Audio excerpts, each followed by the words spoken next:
Buenas noches, queridos hermanos, que Dios los bendiga, qué gusto estar con ustedes nuevamente. Hoy vamos a continuar con el estudio de Apocalipsis. Hoy vamos a hablar de las trompetas. Recuerde usted, querido hermano, que el libro de Apocalipsis es un libro, es una profecía. Las imágenes que aparecen en este libro son imágenes simbólicas, son símbolos, es un mensaje escondido que es revelado para aquellos que lo entienden. Y por eso, ¿verdad? Es un libro que ha despertado mucha polémica, porque muchas personas o muchas escuelas han querido interpretarlo de manera literal. Pero bueno, entrando después de esta explicación, entrando en el tema, cuando nosotros vemos a el Cordero abriendo el último de los sellos, recuerde que el Cordero es el Señor Jesucristo, esto ya lo vimos en las clases pasadas. Cuando vemos al Cordero abriendo el último de los sellos, todas las huestes celestiales que hasta ese momento estaban adorando, de repente guardan silencio, ¿verdad? Es interesante los silencios dentro del libro de Apocalipsis. Cuando nosotros escuchamos la música, y si pudiéramos ver las partituras, encontraríamos que hasta el silencio es música. ¿Por qué? Porque los silencios juegan una parte importante dentro de las obras musicales. El silencio sirve para hacer un cambio, el silencio sirve para hacer un énfasis, el silencio sirve de alguna manera para llamar la atención en algo. Pero aquí, en el libro de Apocalipsis, el silencio está creando un ambiente de expectación, de que lo que viene va creciendo, como dicen los músicos, va creciendo. Vemos cómo el libro poco a poco va subiendo la tonalidad de la confrontación entre las fuerzas del mal con las fuerzas del bien. Pero esta confrontación va subiendo porque es Dios quien está tomando el control de las cosas que van o que están por ocurrir. Entonces, nosotros ahora vamos a estudiar en la parte del libro de Apocalipsis, en el capítulo número 8, desde el versículo 6 al versículo 13, que es donde vemos la aparición ahora, ¿verdad?, de las trompetas. Cuando se abre el séptimo sello, se guarda un silencio en el cielo, dice aquí, como de media hora. Entonces, ahora se abre las trompetas, se empiezan a ejecutar las trompetas. Entonces, vamos a hablar de esta parte interesante de la Biblia. Pero primero que nada, tenemos que mirar para qué servían las trompetas en los tiempos bíblicos. En los tiempos bíblicos, las trompetas tenían como propósito dar la voz de alarma o anunciar o dar noticias especiales, hacer un anuncio especial, y para esto, ¿verdad?, se utilizaban las trompetas. También las trompetas servían para dar órdenes en los campos de batalla. Entonces, pero es interesante que en el Nuevo Testamento el sonido de las trompetas o de la trompeta está relacionado con el fin de los tiempos. En el libro de Tesalonicenses, el apóstol Pablo nos dice a nosotros que será tocada trompeta el día en que el Señor Jesucristo venga nuevamente a la tierra para el juicio final, para el fin de todos los tiempos. Entonces podemos decir nosotros que las trompetas en la Biblia se utilizaban de una manera general para comunicar o para llamar la atención. No pierda de vista estos dos factores de este concepto de las trompetas. Servía para comunicar o para llamar la atención. Vamos a ver qué es lo que querían comunicar los 7 ángeles que tenían estas 7 trompetas que aparecen una vez que se abre el séptimo sello. Así que, hermanos, yo le quiero a usted pedir que ponga una pausa en este momento en el video para que puedan leer en el capítulo número 8, del versículo número 1 al versículo número 13, lo que está apuntando allí la palabra de Dios. Y una vez que usted lo haya leído, póngale pausa, léalo y entonces nuevamente vamos a continuar con el estudio de la palabra de Dios en esta porción del libro de Apocalipsis. Muy bien, hermano. Una vez que usted ha leído esta porción, ahora sí vamos a la descripción de estas 4 trompetas que son un juicio hacia la naturaleza. Anote esto, estas 4 trompetas son un juicio hacia la naturaleza. Algo que tenemos que comprender, hermanos y hermanas, es que las primeras 4 trompetas están relacionadas unas con otras, son un grupo especial, las primeras 4 trompetas, así como también lo fueron los 4 primeros sellos. Forman un solo grupo, ¿verdad? De la misma manera, las primeras 4 trompetas forman un solo grupo. Y estas están enfocadas en afectar en gran parte a todo lo que tiene que ver con la naturaleza.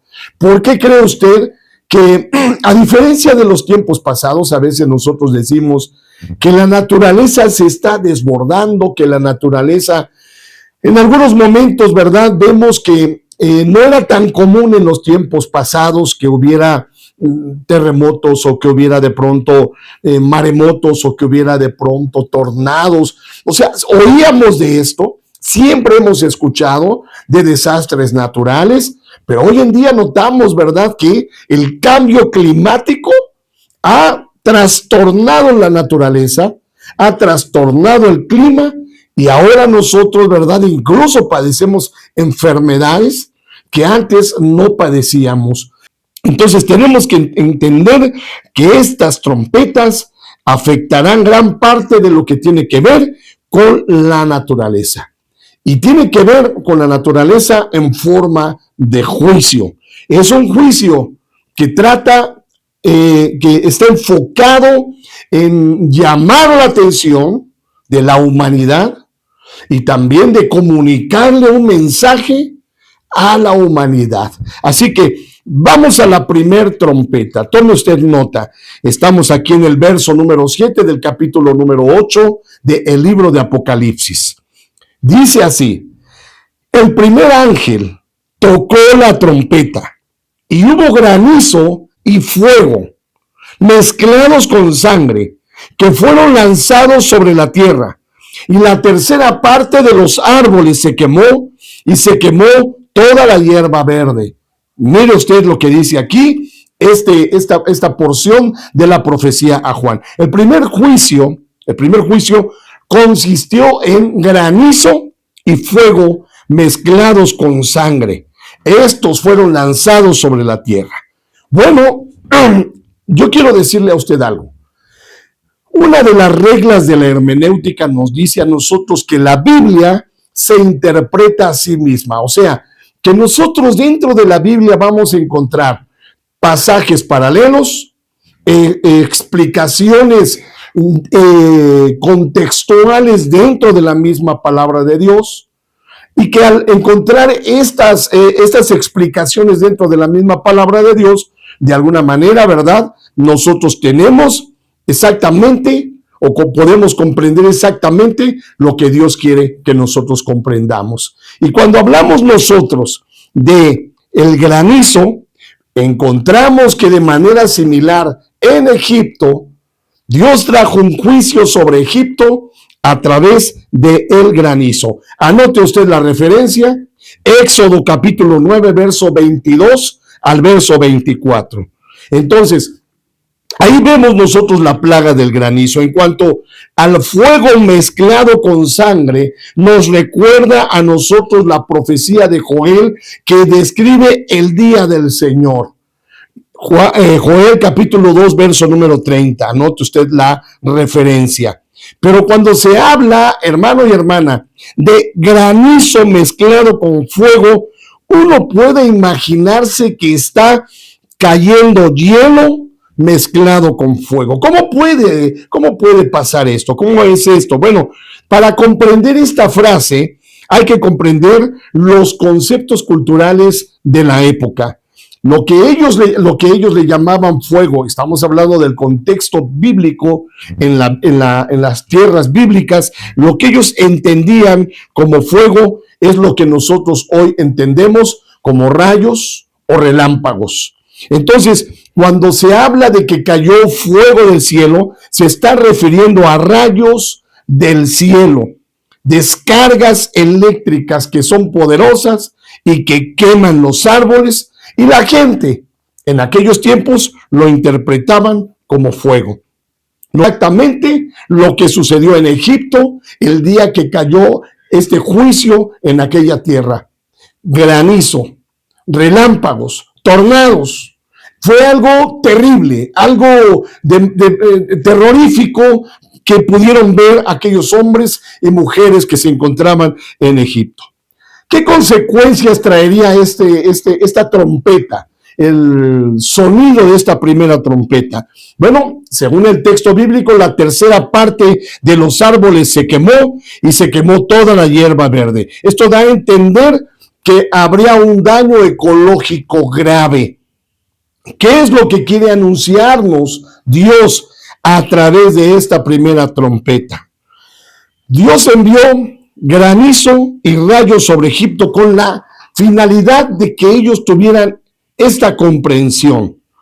La ira de Dios estaba en aquellos tiempos sobre Egipto y fue a causa de su necedad, la necedad de Faraón de no querer obedecer a Dios para dejar que el pueblo de Israel saliera de Egipto y se fuera a adorar a Dios en el desierto.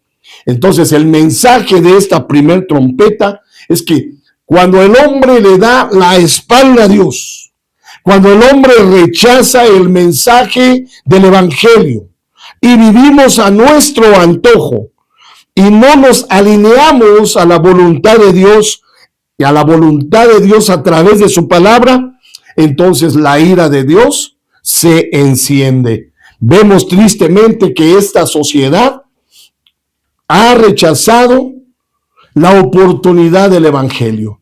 Muchas personas no aceptan en su vida la soberanía de Dios. Así que, hermanos, este juicio es para aquellos que rechazan el amor de Dios por medio de su Hijo Jesucristo.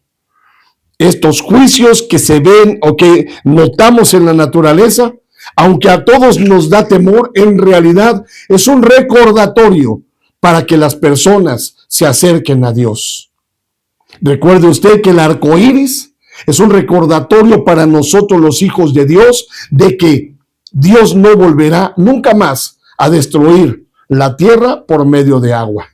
Bueno, de la misma manera como el arco iris para nosotros los cristianos es una forma de decirnos que Dios nos ama y que Dios nos mantiene protegidos, de esa misma manera este juicio sobre la tierra, este juicio sobre la naturaleza, este desastre ecológico está enfocado en que las personas entiendan que deben de buscar a Dios.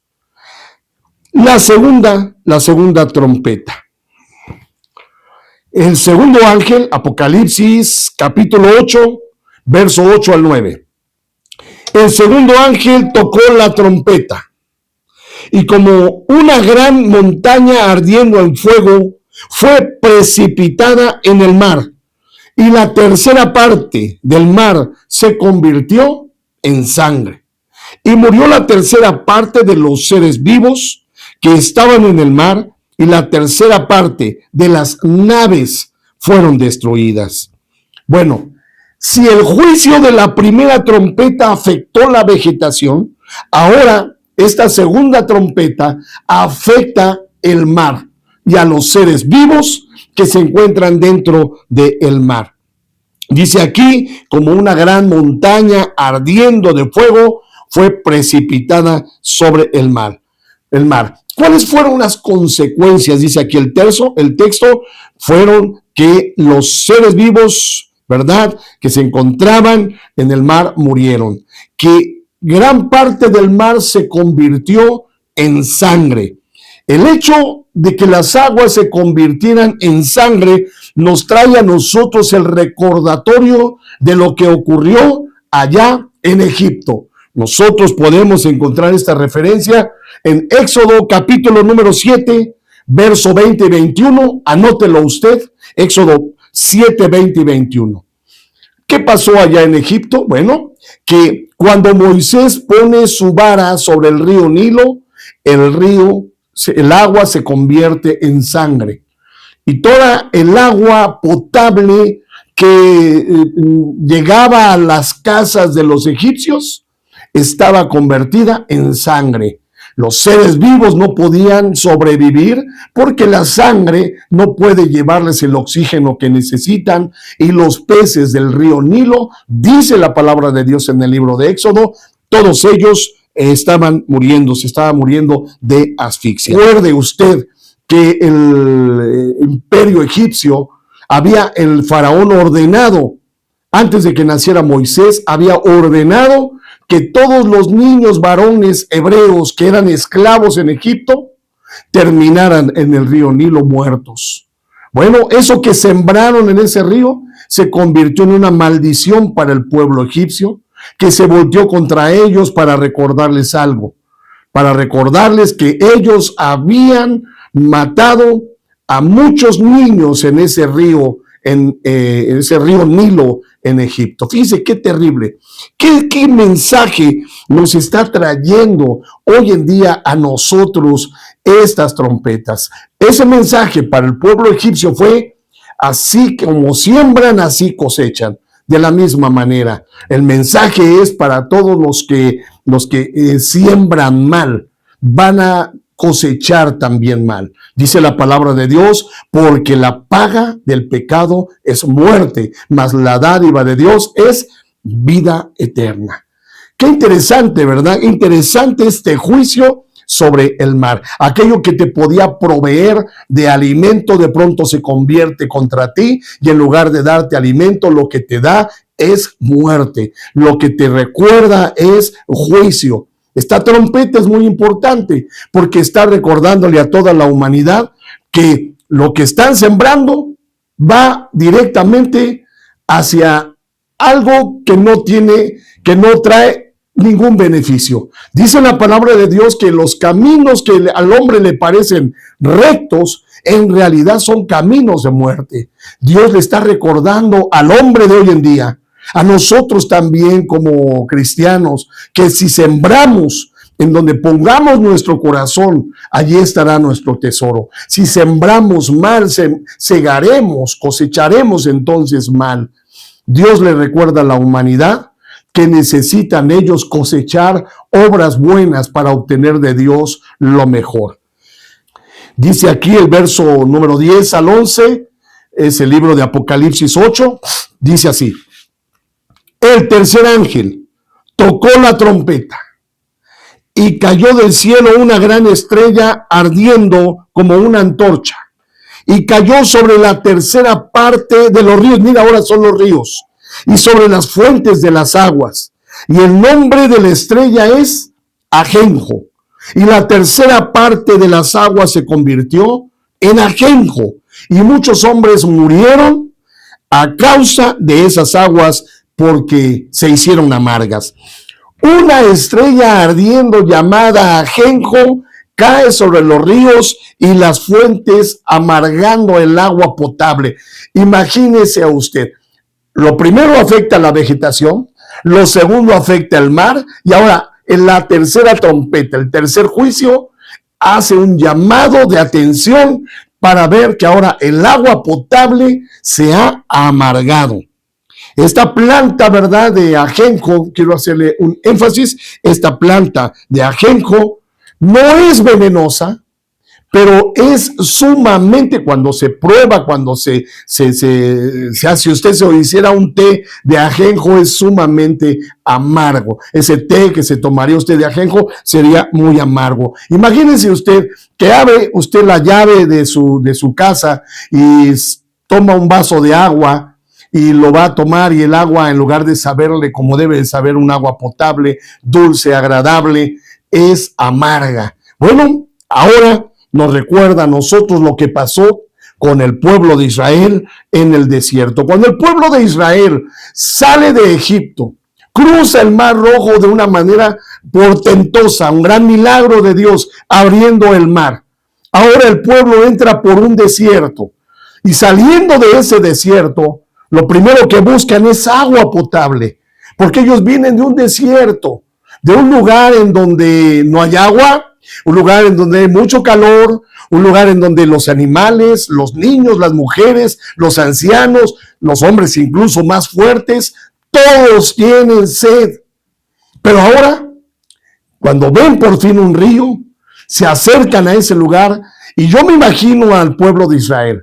Y sobre todo aquellos, ¿verdad? Que son los que, no falta quien siempre quiere el primer lugar. Ya me imagino aquellos que corrieron hacia el río para beber agua porque tenían sed. Pero lo que encontraron, el agua que ellos probaron, estaba amarga. ¡Qué terrible decepción para el pueblo! ¡Qué terrible decepción para estas personas! Lo que buscaban en el agua no lo encontraron. Permanecían ellos todavía sedientos porque el agua estaba amarga. Dice la palabra de Dios que el Señor les dijo que tomaran un árbol especial que ellos encontraron allí, lo aventaron sobre el río y entonces esa amargura se disipó y ahora el pueblo ya tenía nuevamente agua dulce. ¿Cuántas veces el hombre es? Porque este es el mensaje de este juicio. El mensaje de esta trompeta. ¿Cuántas veces nosotros nos enfocamos en aquello que esperamos que nos dé paz, que nos dé tranquilidad, que nos dé beneficios, que llene nuestros intereses y lo que encontramos es amargura, resentimiento, envidia, dolor, sufrimiento, terror, miedo? Y entonces lo que encontramos no es precisamente lo que queremos. Este es el gran recordatorio de Dios a la humanidad. Dios le recuerda al hombre que cuando el hombre se enfoca en hacer tesoros en la tierra, se olvida de que existe un cielo y que de ese cielo descendió el Señor Jesús para ofrecernos a nosotros salvación. Pero que muchos, en lugar de enfocarse en el Señor Jesús, en lugar de aceptar al Señor Jesús, el evangelio del Señor, el sacrificio del Señor Jesús y apreciarlo, muchos se enfocan solamente en llenar su vida, en llenar sus necesidades y se olvida de que existe un cielo a donde Dios quiere llevarnos a todos. El juicio para la humanidad, el juicio para las personas es anunciarnos a nosotros que el pecado al principio puede parecer muy agradable, pero que tiene un final amargo. Cuarta trompeta. Apocalipsis sigue aquí diciendo: el cuarto ángel tocó la trompeta y fue herida la tercera parte del sol y la tercera parte de la luna y la tercera parte de las estrellas, para que se oscureciese la tercera parte de ellos y no hubiese luz en la tercera parte del día y asimismo de la noche.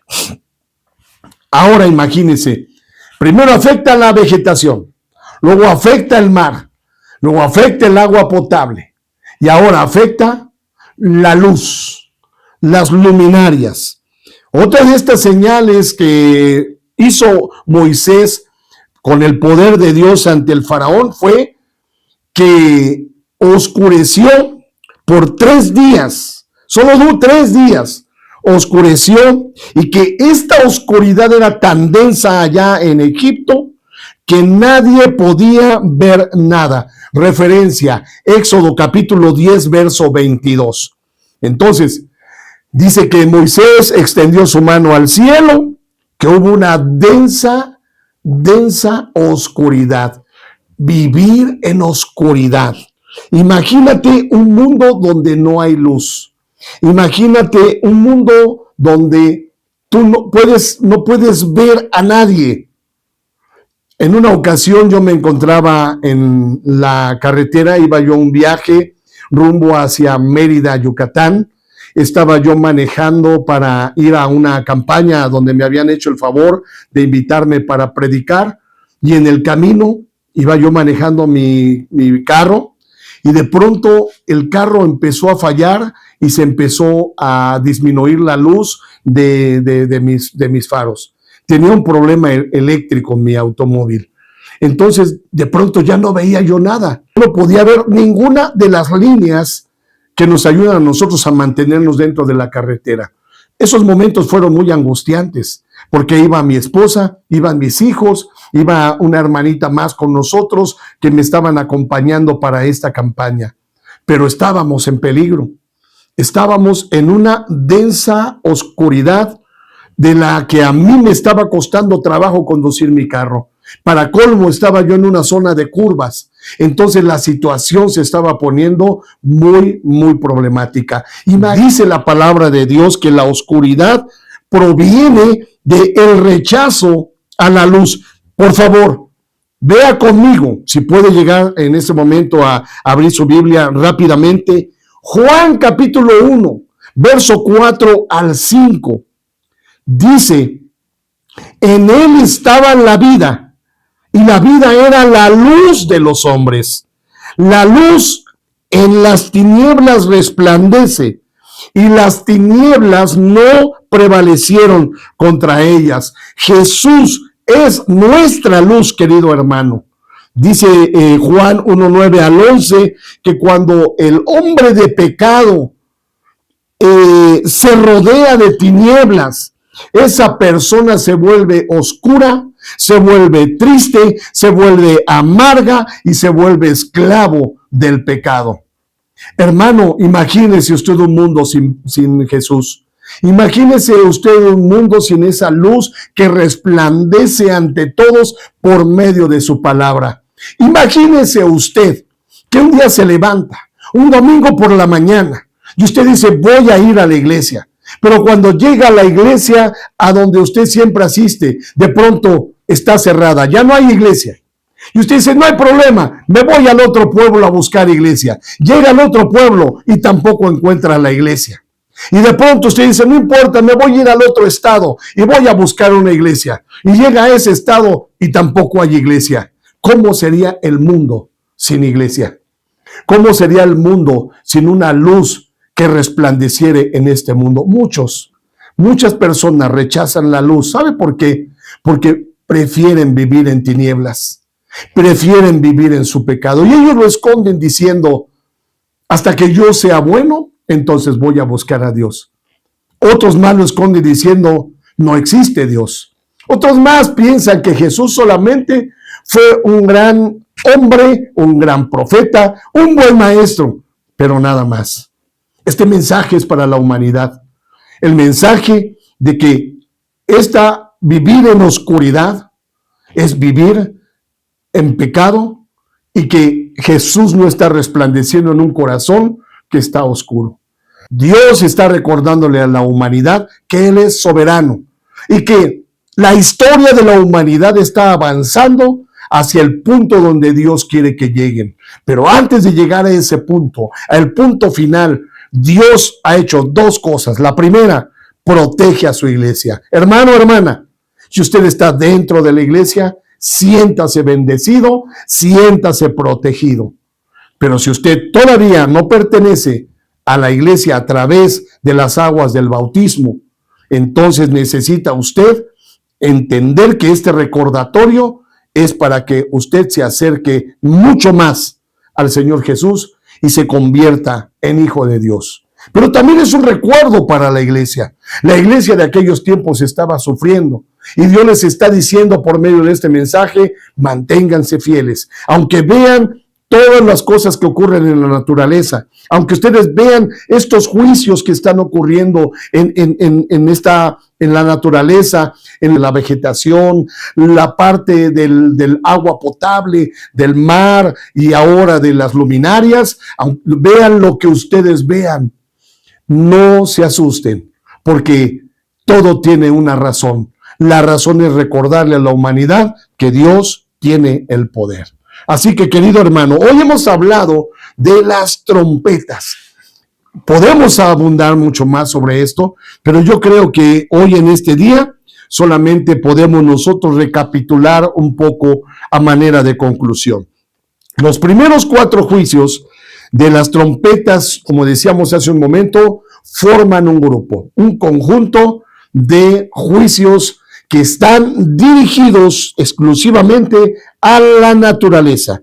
Estos diferentes juicios, como lo acabamos de ver, están enfocados en recordarle al hombre o en anunciarle al hombre que Dios es el que tiene el control de toda la historia, tanto de la historia como de la naturaleza. Como lo vimos en la clase pasada, aquellos ángeles que están deteniendo los vientos, ¿verdad?, en los 4 puntos cardinales para que no se ejerza todavía ese juicio final. 4 juicios no afectan directamente a los hombres, sino a su espacio vital hacia la naturaleza. Y todos ellos, ¿verdad?, todos estos juicios guardan una similitud con el pueblo de Israel en su experiencia en Egipto, tanto en la experiencia de los juicios, el hecho de que Dios ya haya intervenido en el pasado, trayendo estos juicios en Egipto, mencionando sus juicios a través de los profetas. Esto significa una cosa, querido hermano. Si nosotros vemos que esto ocurrió en el pasado y que Dios utilizó esos juicios sobre la naturaleza para recordarle algo al faraón, esto significa algo para nosotros hoy en día, que si ocurrieron en aquel tiempo, van a ocurrir o están ocurriendo hoy en día, y que tenemos que tomar muy en cuenta, poner mucha atención en lo que está haciendo Dios en la naturaleza. Y que si se desatara toda la fuerza de la naturaleza y Dios permitiera que esto ocurriera, no quedaría ningún ser humano vivo. Pero Dios, en su gran amor, solamente permite un poco de esa fuerza de la naturaleza para traer un recordatorio a los seres humanos hoy en día. Y para terminar, número 4, para finalizar mi conclusión. En cada uno de los 4 primeros juicios se especifica que solo será afectada, vea usted, la tercera parte, lo que indica que todavía no son los juicios finales, solamente el principio, como dice la palabra de Dios, el principio de dolores. Por eso, ¿verdad? Aquí nosotros notamos que lo que le espera al hombre son 3 ayes. Lo podemos ver aquí en el libro de Apocalipsis. Dice, ¿verdad?, que un ángel que parecía, ¿verdad?, que hablaba o que tenía un sonido como de águila. Este ángel como de águila solamente decía, ay, ay, ay, por los hombres en la tierra. Así que, hermanos, la próxima semana nosotros vamos a continuar viendo ahora qué es lo que corresponde a las siguientes trompetas. ¿Por qué Dios le da esta visión de los juicios sobre la naturaleza o para con la naturaleza a Juan, el apóstol de Jesús? Podríamos decir que los juicios de las trompetas, con todo y que son muy severos, son todavía, escúcheme bien, son todavía avisos y advertencias sobre la humanidad. Así que este libro de la Revelación, el Apocalipsis, es una advertencia para que el hombre se acerque a Dios. Dice la palabra del Señor, acercaos a Dios y Él se acercará a vosotros. El libro de Hechos dice acerca de Dios, que Dios está tan cerca de nosotros que como palpando lo podéis tocar. Lo cual significa que Dios no se ha alejado de su naturaleza, de su creación, y que está muy, pero muy cerca de las personas, sean buenas o sean malas, pero Dios a todos los está buscando para acercarlos al camino que lleva a la salvación. Hermanos, hermanas, que Dios les bendiga. Ha sido un placer estar con ustedes el día de hoy. Hasta pronto, nos vemos la próxima semana.